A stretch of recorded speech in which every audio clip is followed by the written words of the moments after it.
to a brand new episode of Mr. Footy Curious। जी हम वापस आ गए हैं अपने थर्ड एपिसोड में, जहां हम बात करेंगे जो अभी रीसेंट वीकेंड गया है उनके रिजल्ट्स की, कुछ चैंपियंस लीग प्रीव्यू मैचेस की और एक इंपॉर्टेंट न्यूज की जो अभी अभी आई है। तो चलो स्टार्ट करते हैं ये एपिसोड एंड बात करते हैं इन सब चीजों की। नहीं, लेकिन एक बहुत ही इंपॉर्टेंट प्री न्यूज हमें सुनने को मिली है एक ऐसे प्लेयर की जिसको चेल्सी बहुत टाइम से लेने की सोच रही थी। जी हां, मैं बात कर रहा हूं क्रिस्टोफर नुकुंकू की। क्रिस्टोफर नुकुंकू जो चेल्सी के one of the prime targets हैं नेक्स्ट सीजन के लिए। अपेरेंटली सुनने में ये आ रहा है, सारे जर्नलिस्ट ये रिपोर्ट कर रहे हैं कि नुकुंकू ने एक वर्बल प्री अग्रीमेंट साइन कर लिया है along with a pre medical to join Chelsea for the next season.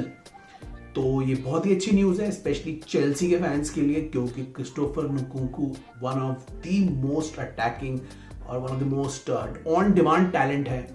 Next year के लिए बहुत सारी टीम्स उनके लिए आ सकती हैं और चेल्सी ने पहले ही इस डील को ग्रैब करने के लिए अपना इनिशिएटिव दिखा दिया है और उनके इनिशिएटिव की वजह से नुकुंकू का प्री मेडिकल भी हो गया है और उनका प्री कॉन्ट्रैक्ट से वर्बल एग्रीमेंट भी हो गया है। Now as per Ben Jacobs, उन्होंने ये बोला है कि अभी ये वर्बल एग्रीमेंट है और अभी भी दूसरी टीम्स आ सकती हैं, लेकिन नुकुंकू ने अग्री कर लिया है वर्बली चेल्सी ज्वाइन करने के लिए। तो देखते हैं आगे क्या होगा, कब कॉन्ट्रैक्ट फाइनल होगा और कब चेल्सी इस फैंटास्टिक प्लेयर को साइन करेगी।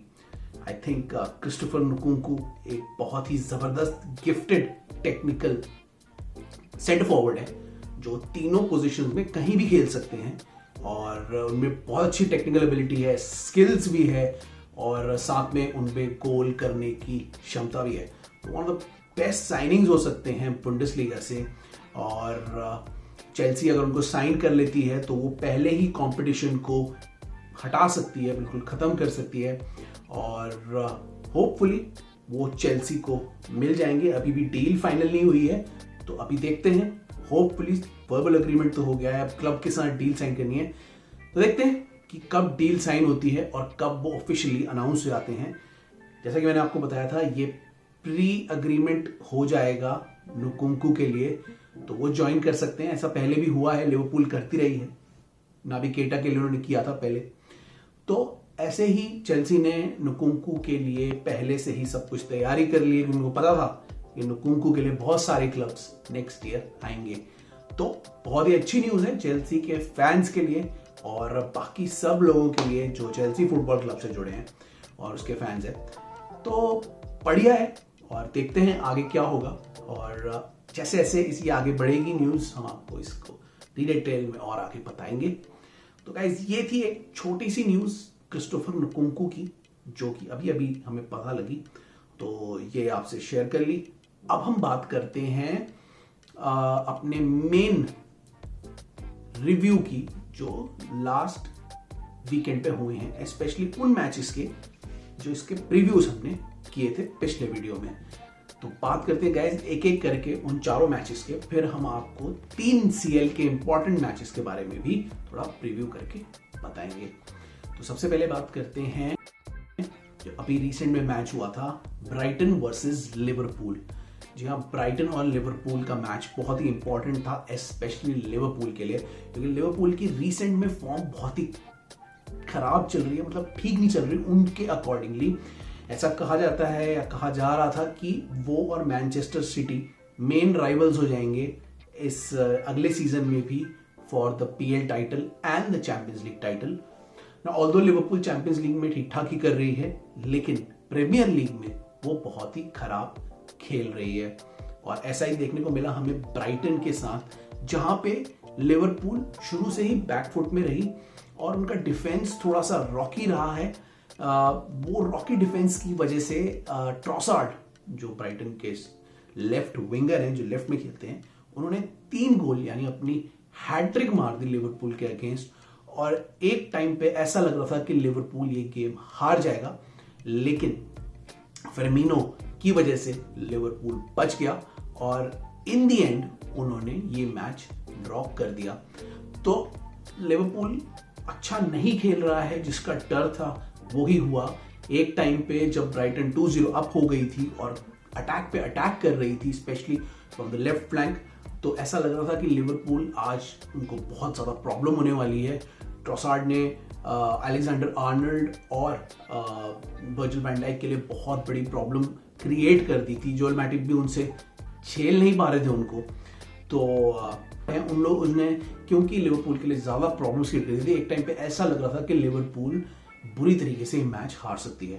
जैसा कि मैंने आपको प्रीव्यू में बताया था कि मुझे थोड़ा डर लग रहा था लिवरपूल के लिए, क्योंकि ब्राइटन अच्छा खेल रही है, ब्राइटन के नए मैनेजर भी आ गए हैं बाय द वे, और लिवरपूल को अभी बहुत प्रॉब्लम्स हो रही हैं स्पेशली डिफेंस में, और वही हमें देखने को मिला। उनकी डिफेंसिव इश्यूज, उनका अटैक थोड़ा बहुत सॉर्ट आउट हो गया है, उनके गोल्स आने लग गए हैं, लेकिन जो डिफेंस है वहां पे अभी भी प्रॉब्लम हो रही है, वो सेटल्ड नहीं दिख रहा है, specially during starting of these matches. तो देखते हैं गाइस आगे क्या होता है, लेकिन अगर आप अभी फिलहाल के लिए वर्जिल वैन डाइक और अलेक्जेंडर आर्नल्ड को देखो तो उनकी जो डिफेंसिव फॉर्म है वो बहुत ही पुअर दिख रही है। For some reason Alexander Arnold defence नहीं कर पा रहे हैं, ऑल्दो वो अटैक अभी भी ठीक ही कर रहे हैं, और वर्जिल वैन डाइक को सडनली सपोर्ट नहीं मिल पा रहा है और वो भी कई सारी मिस्टेक्स कर रहे हैं। तो लिवरपूल ने ये मैच ड्रॉ तो कर दिया, लेकिन लिवरपूल के फैंस हैप्पी नहीं हैं, और जैसा ही मैंने आपको अपने प्रीव्यू में कहा था कि क्लॉप के ऊपर उन्होंने फिर अब बहुत ज्यादा प्रेशर बना दिया है ना। क्लॉप तो है ही हैं जिनकी वजह से ये प्रॉब्लम, क्लॉप तो है ही हैं जिनके पर प्रेशर अब बन रहा है। उसके अलावा एफएसजी ग्रुप के ऊपर भी प्रेशर बन रहा है कि वो और प्लेयर्स क्यों नहीं बाय कर रहे। तो आगे देखते हैं क्या होता है, क्या लिवरपूल अपनी फॉर्म दोबारा से ले पाती है। लिवरपूल का डिफेंस अभी भी अच्छा है और वो अभी भी काफी अच्छा परफॉर्म कर सकता है और कम बैक कर सकता है रेस्ट ऑफ द सीजन के लिए, लेकिन फिलहाल के लिए लिवरपूल की हालत ठीक नहीं है। उनका डिफेंस अभी तक सॉर्ट आउट नहीं हुआ है, उनका मिडफील्ड भी इतना दमदार नहीं दिख रहा है। तो देखते हैं कि लिवरपूल को क्लॉप कैसे अब आगे लेकर जाते हैं और कैसे उनका सीजन बना पाते हैं। ऐसा देख के ऐसा लग रहा है कि लिवरपूल टॉप 4 भी नहीं आ पाएगा, लेकिन वो लिवरपूल है और वो यर्गन क्लॉप है, तो कहीं ना कहीं लिवरपूल बाउंस बैक तो करेगा ही, और देखते हैं कब करता है, कब उनका डिफेंस सेटल हो पाता है और कब उनका मिडफील्ड थोड़ा अग्रेसिवली वर्क कर पाता है। तो तब तक के लिए लिवरपूल की फॉर्म बहुत ही खराब है। आप सोशल मीडिया में भी देख लो, उनके ऊपर बहुत प्रेशर बना हुआ है, क्लॉप के ऊपर, एफएसजी ग्रुप के ऊपर उनके फैंस ने कंप्लीट प्रेशर बना दिया है अब, और देखते हैं आगे आने वाले टाइम पे क्या होगा। क्या वो अपना डिफेंस सॉर्ट कर पाएंगे, क्या क्लॉप लिवरपूल को प्रॉपर्ली सॉर्ट आउट कर पाएंगे, या फिर नए प्लेयर्स को अब ट्राई कर पाएंगे। Let's see what happens. Virgil van Dijk और अलेक्जेंडर आर्नल्ड की फॉर्म बहुत ही इंपॉर्टेंट है लिवरपूल के लिए, एंड विल सी कि वो अपनी डिफेंसिव ड्यूटीज कैसे कर पा रहे हैं या क्या कर पा रहे हैं, क्योंकि उन्हीं के फॉर्म की वजह से मुझे ऐसा लग रहा है कि लिवरपूल को अभी थोड़ी प्रॉब्लम हो रही है। एक और वरिंग फैक्टर भी मैंने देखा था उस मैच में, वो है साला का फॉर्म, बिकॉज साला अभी तक ज्यादा गोल नहीं कर पाए, ऑल्दो वो गोल इन्वॉल्वमेंट्स में रहे हैं, लेकिन वो अभी गोल रिसेंट में नहीं कर पाए। तो लेट्स सी कि साला की फॉर्म वापस आती है, अलेक्जेंडर आर्नल्ड का कॉन्फिडेंस आता है और वर्जिल वैन डाइक अपनी फीट फाइंड कर लेते हैं। आने वाले मैचेस में देखते हैं ये कैसे होगा, क्या होगा, we will see, and we hope that Liverpool is back. और अभी तक के लिए लिवरपूल का परफॉर्मेंस बहुत ही खराब, स्पेशली डिफेंस में। तो ये था लिवरपूल वर्सेस ब्राइटन का मैच। और बाय द वे ब्राइटन के बारे में भी थोड़ा सा मैं बता दूं, ब्राइटन ने बहुत अच्छा खेला उस मैच में। ट्रोसार्ड जो बहुत ही अच्छे प्लेयर बनते हुए दिख रहे हैं आप, उन्होंने अच्छी हैट्रिक मारी, और इवन दो लिवरपूल ने खराब भी खेला, लेकिन मैं ब्राइटन के लिए मैं हमेशा प्रेज ही करूंगा, क्योंकि उन्होंने शुरू से लेकर मैच में बहुत ही अच्छा खेला, बहुत ही अग्रेसिव खेला, और वो बहुत ही अच्छा ब्रिलियंट परफॉर्मेंस दिया लिवरपूल के अगेंस्ट। तो all the congratulation to Brighton, और वो ये मैच जीत भी सकते थे, अनफॉर्चुनेटली लिवरपूल ने गोल कर दिए और वो ड्रॉ हो गया, लेकिन ब्राइटन एटलीस्ट ड्रॉ तो डिजर्व करता है उस मैच से।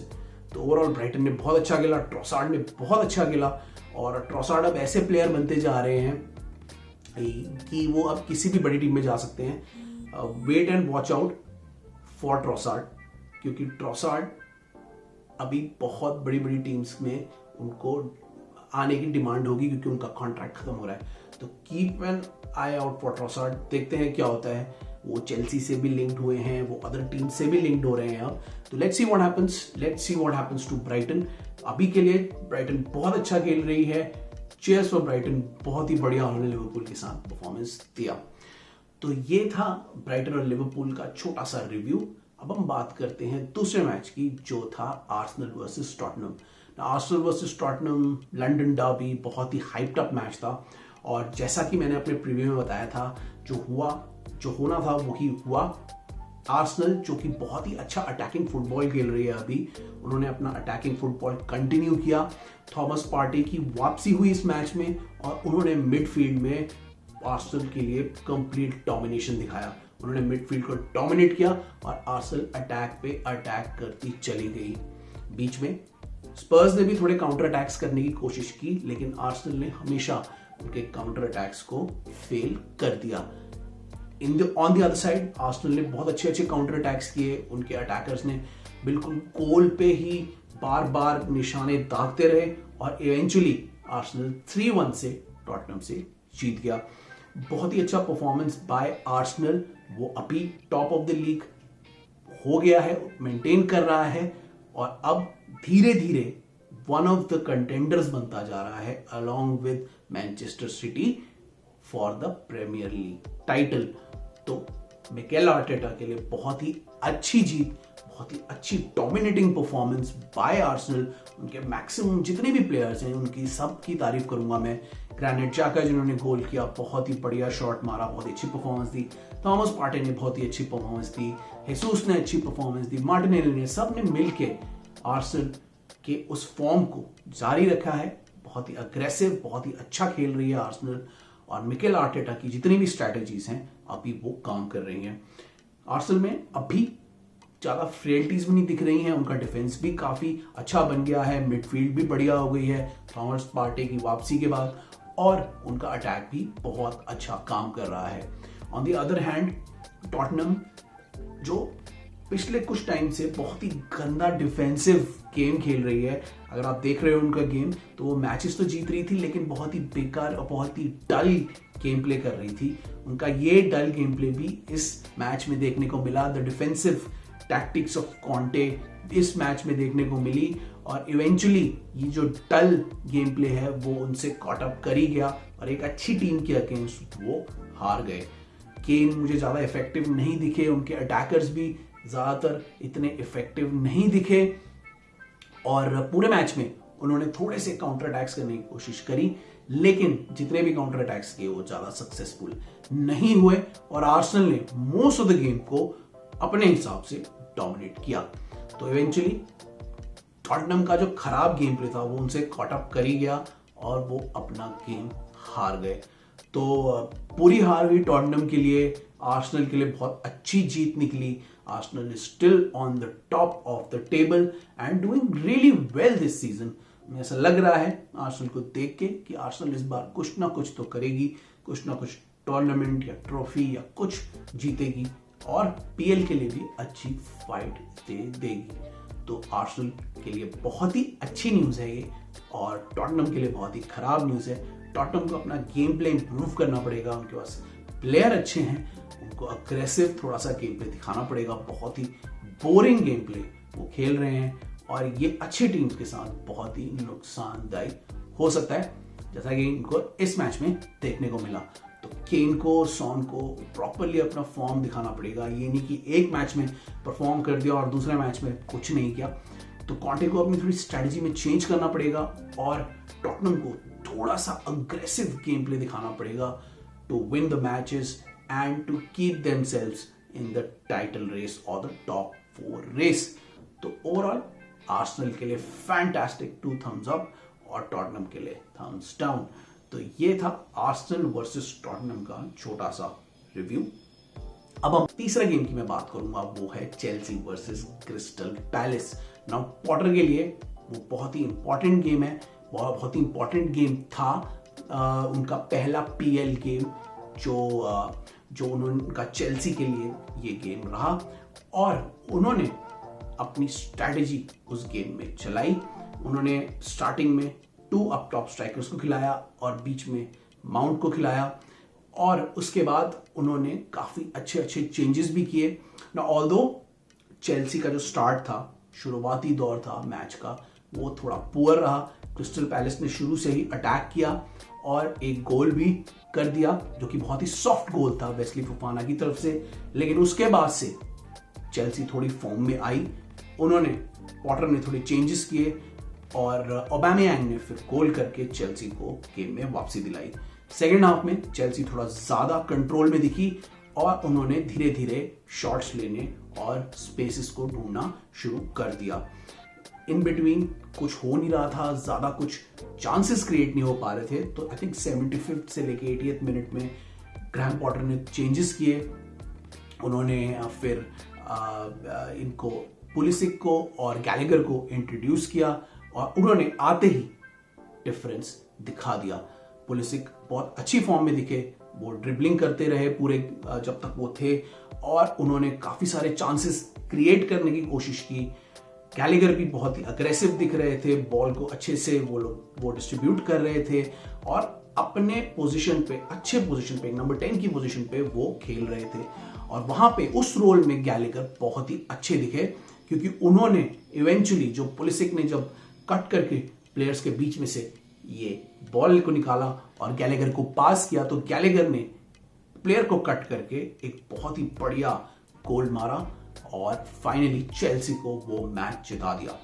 चेल्सी के लिए ये मैच बहुत परफेक्ट नहीं था, बहुत अच्छा नहीं खेला चेल्सी ने, लेकिन ग्रैहम पॉटर के लिए और चेल्सी के लिए ये मैच जीतना जरूरी था। अभी ग्रैहम पॉटर को थोड़ा टाइम लगेगा चेल्सी को बिल्ड करने के लिए और उनको प्लेयर्स को सेटल करने के लिए थोड़ा टाइम लगेगा।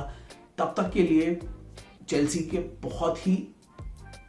के लिए रिजल्ट बहुत ही अच्छा रहा, specially before the AC Milan match which we are going to discuss.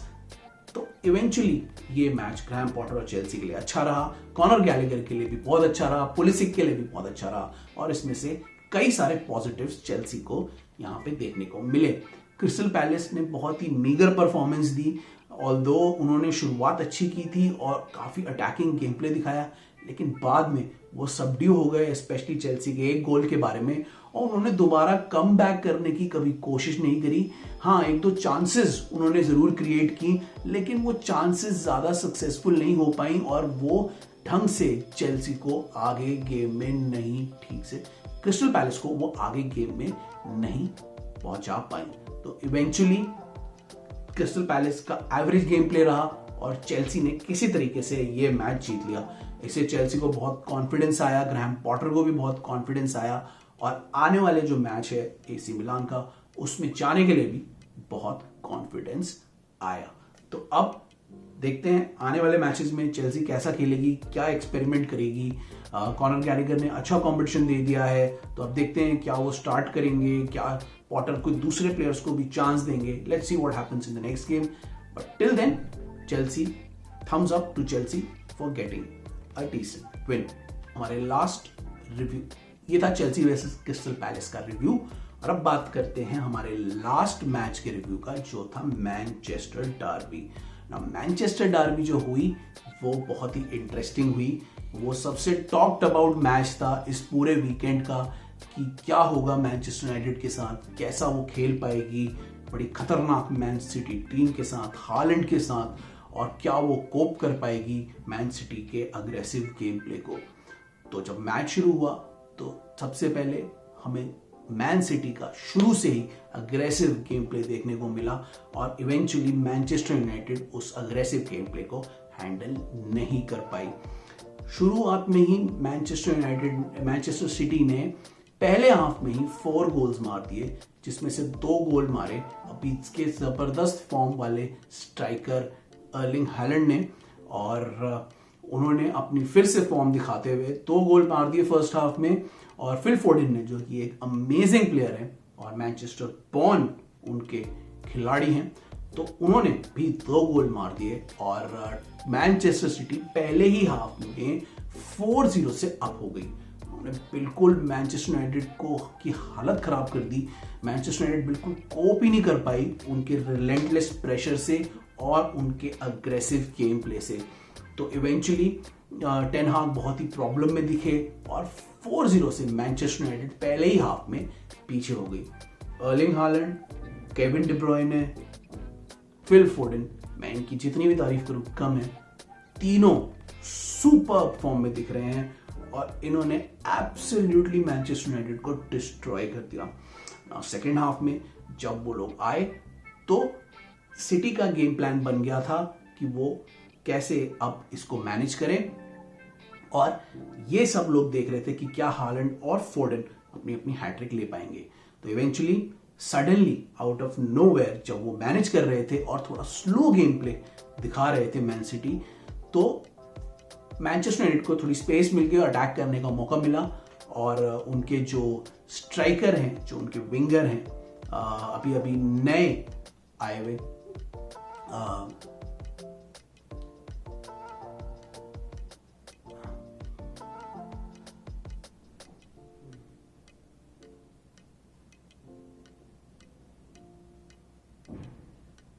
अभी उनके जो नए विंगर आए हैं एंथनी, उन्होंने सडनली दूर से एक स्क्रीमर गोल मार दिया। उनको थोड़ी स्पेस मिली, उन्होंने शॉट लिया और स्क्रीमर गोल मारा और मैन यूनाइटेड को पहला गोल मिल गया।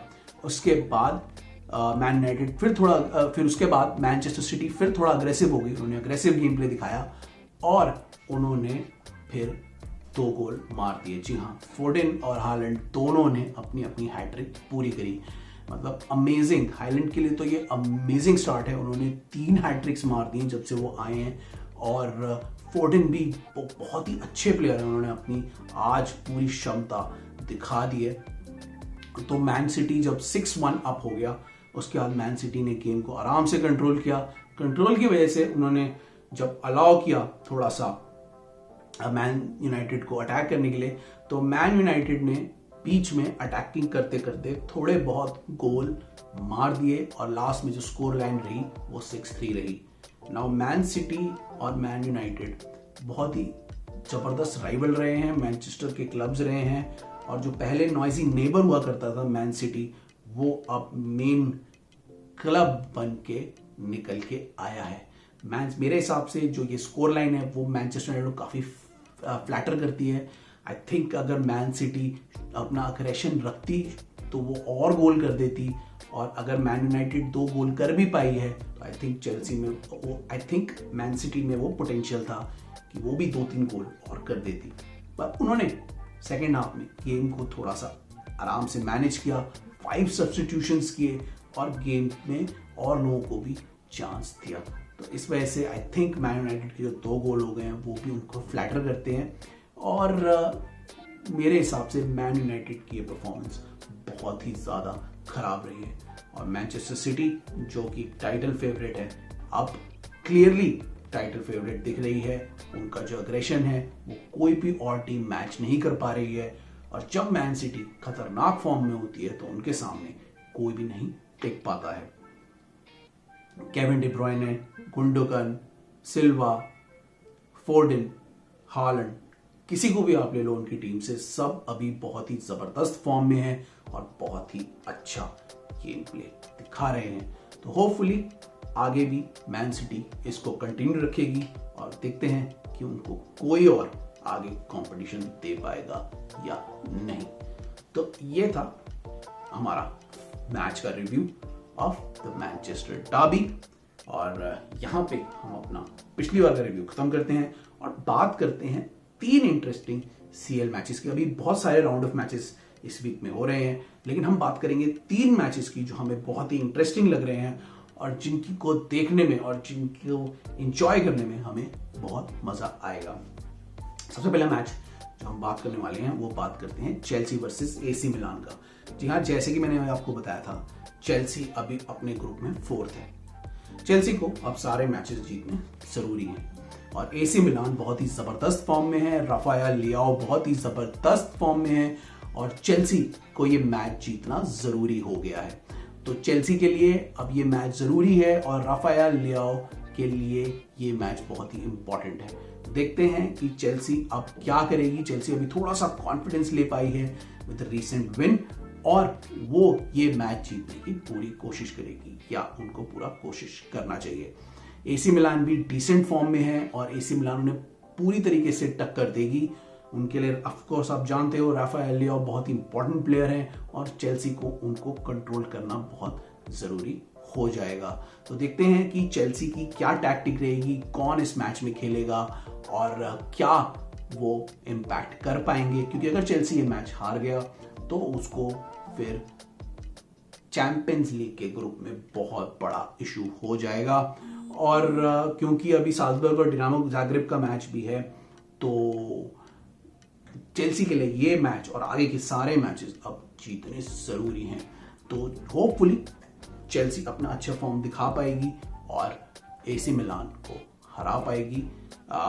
और अगर चेल्सी एसी मिलान को हरा देती है तो वो टॉप ऑफ द टेबल मिलान के साथ बैठ सकती है। Let's see what happens in this match and the Salzburg versus Dinamo Zagreb, क्योंकि ये वाला जो टेबल है, ये वाला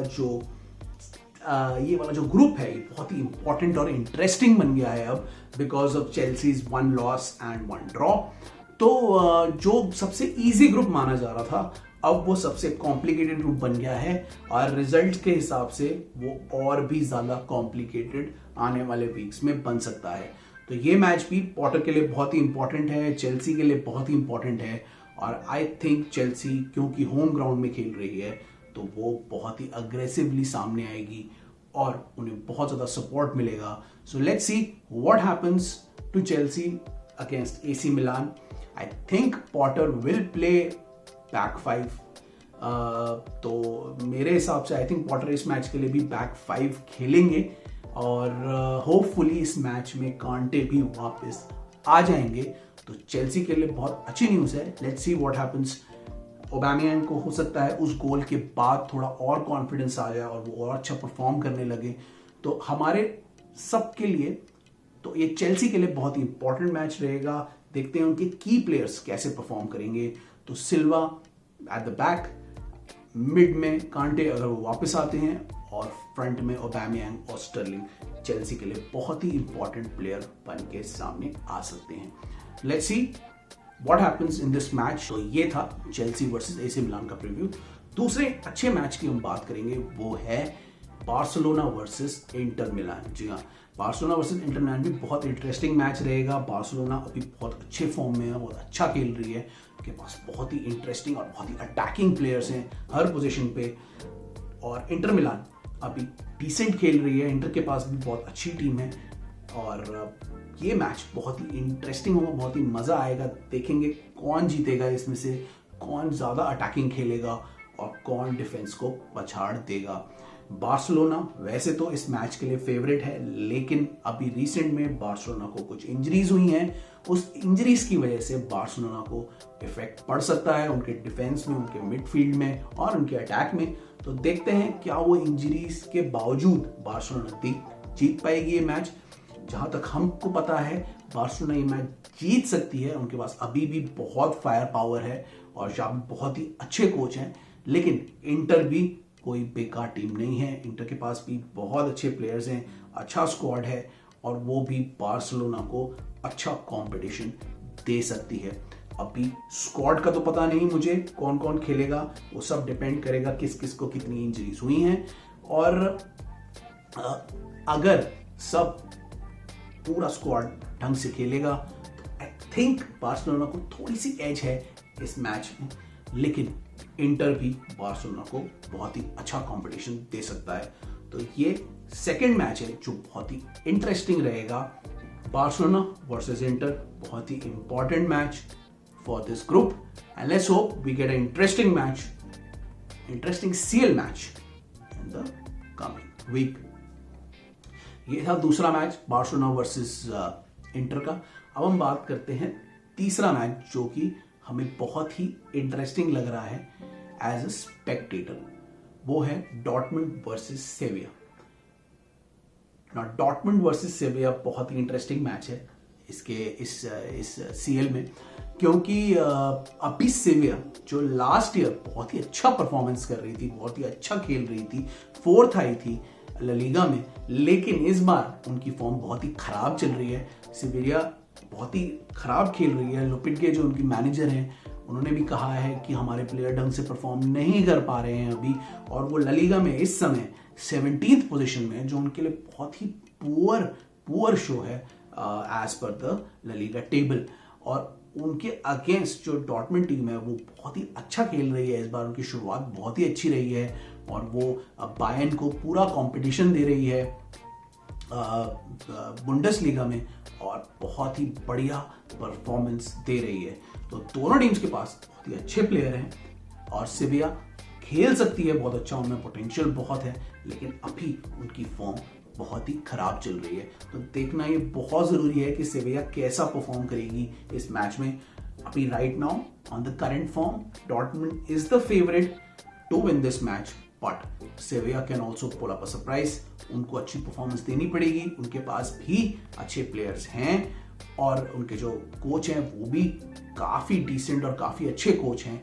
अभी कुछ रीजन की वजह से वो जेल नहीं कर पा रहे हैं, उनकी टीम अभी ढंग से जेल नहीं कर पा रही है, लेकिन वी होप कि डॉर्टमुंड के अगेंस्ट वो थोड़ा अच्छा परफॉर्मेंस देगी और हमें बहुत ही टाइट और इंटरेस्टिंग मैच देखने को मिलेगा। ओवरऑल हमारी अगर प्रेडिक्शन की बात करें तो हम तो यही प्रेडिक्ट कर रहे हैं कि Dortmund on the current form ये मैच जीतेगी, लेकिन सेविया भी ये मैच जीत सकती है और अच्छा परफॉर्मेंस दे सकती है। तो गाइस ये यहां पे हमारा एक छोटा सा प्रीव्यू सीएल मैचेस का खत्म हुआ। हम आगे अभी जो रिजल्ट्स आने वाले हैं सीएल के लिए आपको लेके आएंगे और नेक्स्ट वीक के मैचेस के बारे में भी आपके लिए प्रीव्यू और रिव्यू लेकर आएंगे। होपफुली आपको हमारा वीडियो पसंद आया होगा। गाइस प्लीज हमारे वीडियोस को देखिए, एंजॉय करिए। हमसे कुछ क्वेश्चन पूछना है तो पूछ सकते हैं, हम आपके क्वेश्चंस को आंसर करेंगे। अगर आपको कुछ और भी जानना है फुटबॉल को लेके तो आप हमको बताइए, हम आपकी हेल्प करेंगे। मैं पर्सनली आपके क्वेश्चंस को आंसर करूंगा। Do let me know, please watch our videos and subscribe and like our channel, follow us on social media and keep watching our channel Mr. Being Curious। तो अगले video से पहले अब मैं Saurabh AK Mr. Being Curious आपसे विदा लेता हूं।